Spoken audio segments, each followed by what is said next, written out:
In southern Africa's heart, a tale of sovereignty and quiet resilience unfolds, a kingdom resiliently navigating tides of colonialism through diplomacy and cultural persistence.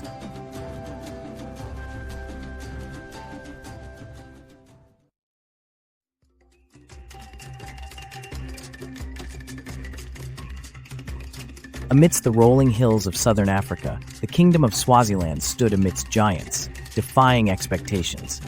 A tiny, resilient land buffered by South Africa and Mozambique, it held on to sovereignty against tides of colonial expansion.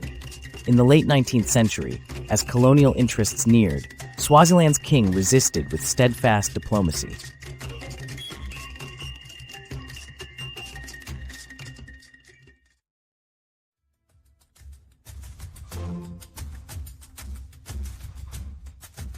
As Europe's grasp tightened on Africa in the 1880s, British and Boer forces eyed the rich lands of Swaziland. King Mbanzeni pursued accords, recognizing the threats yet unwilling to surrender his people's freedoms. These agreements with the British were strategically signed to stave off annexation.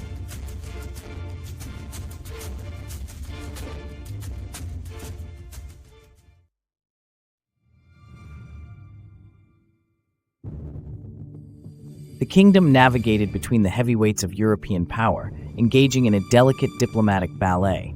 Swaziland found itself courted by the Boers, yet the king cleverly maintained equilibrium, knowing his people's safety lay in balancing these powers. Survival hinged on political agility.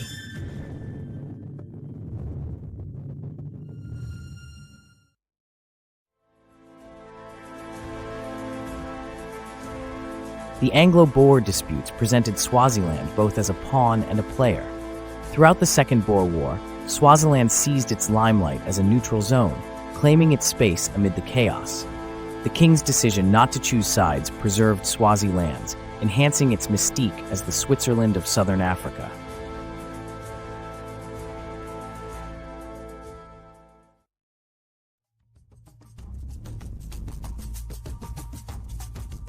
Chieftains and regional leaders in Swaziland took shrewd measures to maintain their independence.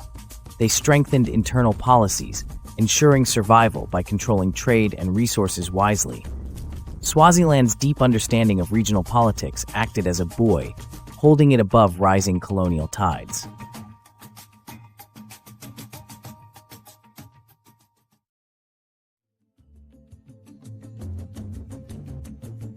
Caught between formidable neighbors, the kingdom remained a chessboard of colonial ambitions. Yet its leadership, committed to peace, leveraged each rival's intent. The intricate dance of diplomacy continued, where survival depended on quick wit and the ability to bend with the metaphorical winds of change.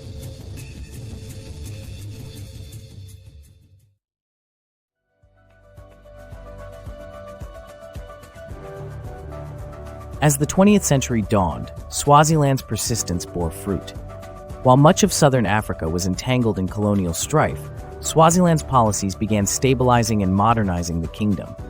Despite external pressures, it maintained a semblance of autonomy, emphasizing community strength and identity.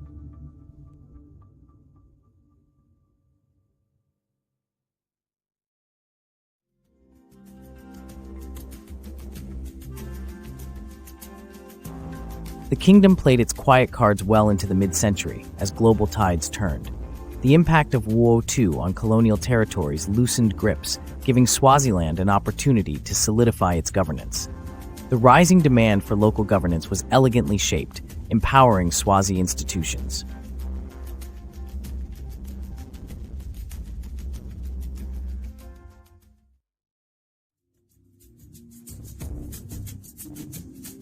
By maintaining neutrality, Swaziland and its leadership ensured resilience in both heart and spirit. The country's foundations rested on astute negotiations that were not only strategic, but also reflective of its deep-rooted cultural values. This embedded wisdom in their identity as a people and as a kingdom.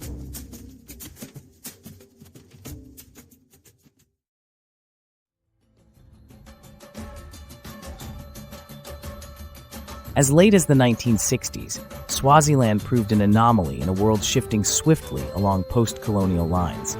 It enacted internal reforms and cautiously transitioned towards a nation-state identity, proving its small size was counterbalanced by strategic foresight. Independence became a pathway built on cultural pride and focused governance.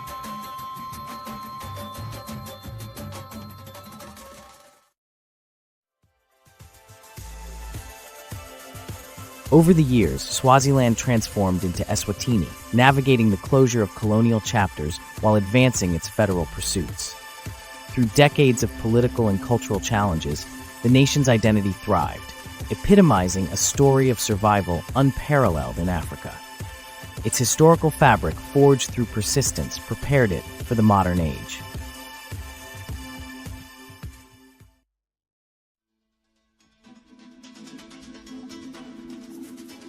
A new phase of growth unfolded as Eswatini's story of sovereignty echoed across the global stage.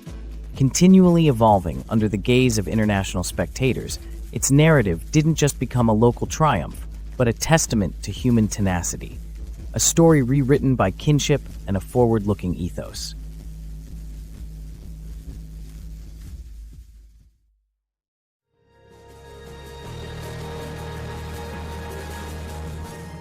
In its journey through independence, Eswatini's impact on southern Africa transcended geographical dimensions. It strengthened regional bonds through strategic pacts, embodying wisdom and tradition, reshaping modernity. The whispers of its legacy wove unity beyond its borders, exemplifying that determined cultural identity could bridge continents.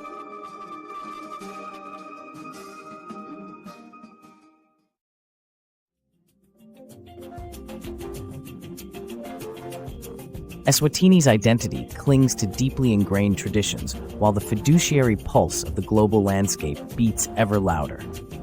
National development witnessed through educational growth, health improvements, and cultural preservation outlined strides achieving poised ambitions amid aspiring aspirations.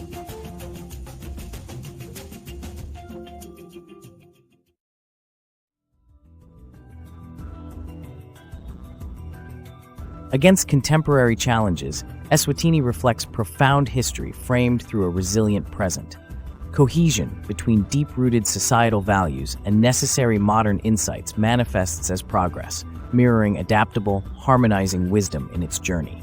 Sustaining integrity marks the kingdom's journey, forging the future.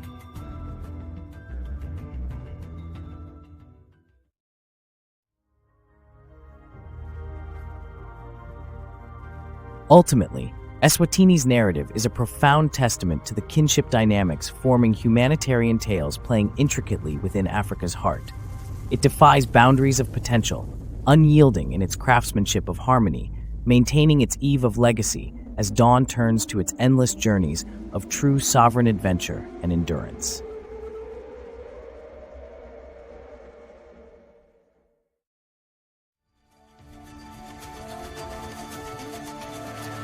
As the kingdom remains uniquely poised as Eswatini, it sustains itself through legacy tales loud in their whispered humility, magnifying global resonance. Through multi-layered voices filled with courage and narrative spirit, the lasting imprints hold wisdom and vitality that contend against whispers of time's sands.